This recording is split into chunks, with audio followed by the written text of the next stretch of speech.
My name is Dixon Oletimoe. I'm from Kenya at Amboseli. As Maasai, we depend on the cattle, and the cattle are dying because of the drought. Wild animals like zebra, wildebeest also are died because of the drought. And as human beings, we are the one who make this problem. Conservation area is the place where our domestic animal and wild animal, they just feed all the day together. To me, I see like this is a problem. There's no water. When I mean there's no water, you can meet that there's some spring or some rivers, they are dry up, and that water is come from Kilimanjaro. And because of people drainage water on the ground or making boreholes, and that borehole, because of the farming, it doesn't care anyone else's life. As Maasai, we are completely depend on cattle for paying school fees, for buying food, selling for buying food pays. It's just like our business. But now we don't have any option because cattle are dying because of the drought, because there's no enough grass. There's no also wild animals, they are really dying. Like when you go to Amboseli National Park, quite many animals, they are dying all over because they doesn't get water and rain.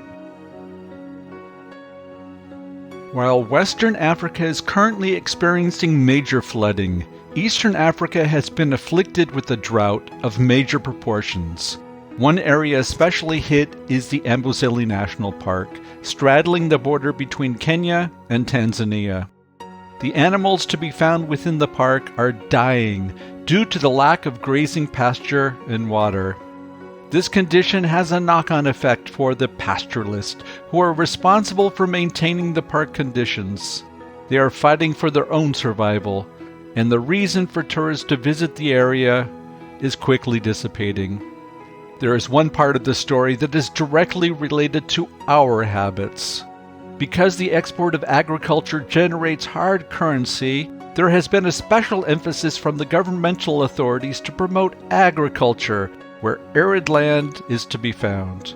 Until recently, the area around the Amboseli National Park has fit this description. Large farms have been established immediately on the perimeter of the park, and French beans are being grown for export to Europe. Animals find no relevance in borders.